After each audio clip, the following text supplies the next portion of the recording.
এই শীতে প্রচণ্ড শীত, প্রচুর শীত, বুঝতে পারছেন। চারিদিকে শুধু কুয়াশা আর শীত। কয়দিন ধরে অনেক শীত পড়ছে। আর এই শীতে ঝাল ঝাল মুরগির মাংস আর খিচুড়ি কেমন লাগে? আমার কাছে কিন্তু অনেক অনেক ভালো লাগে, কারণ শীতের ভিতরে এই ধরনের খাবারগুলো অনেক মজা লাগে। হ্যালো গাইস, আসসালামু আলাইকুম। কেমন আছেন সবাই? আলহামদুলিল্লাহ, আমিও ভালো আছি। শীতের ভিতরে মা রান্না করছে মুরগির মাংস আর খিচুড়ি। খিচুড়ি দিয়ে মুরগির মাংস ঝাল ঝাল করে রান্না করলে কিন্তু বেশ ভালো লাগে।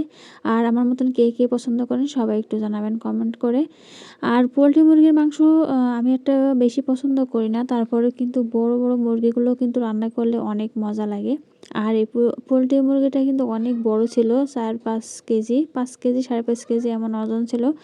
তো আসলে অনেক সুন্দর হয়েছিল রান্নাটা, মানে খুব সুন্দর হয়েছিল। আর বুঝতে পারছেন, মায়ের হাতে রান্না তো বেশ ভালোই লাগে। আর এই তো খিচুড়িটা তুলে দিয়েছে হাত মাখা করে, হাত মাখাকে রান্না করে আমার মা বেশি করে।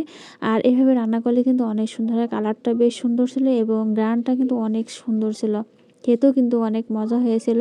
আর এই যে মুরগি মাংস রান্না করার জন্য আমি বাটনাটা বেটে দিয়েছিলাম। আর কারণ মাকে আমি মাঝে মাঝে হেল্প করি, যে কাজটাই হোক না কেন তাকে একটু হেল্প করি, যেহেতু আমার মা অনেক সময় পেরে দেয় না, সেই ক্ষেত্রে আমি কিন্তু অনেকটাই হেল্প করে দিই।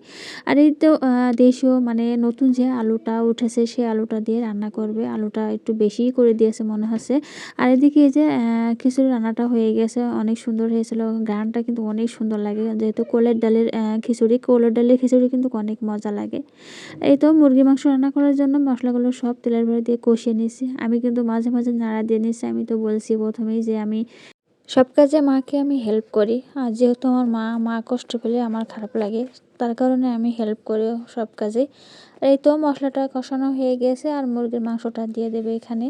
আর মুরগির মাংসটা দিয়ে সুন্দর করে কষালে কিন্তু অনেক ভালো হয়। আর আপনারা দেখতে পাচ্ছেন যে মাটির চুলায়, আর মাটির চুলায় রান্না করলে কিন্তু অনেক মজা লাগে। আর গ্যাসের চুলায় থেকে মাটির চুলায় বেশি সুন্দর হয়।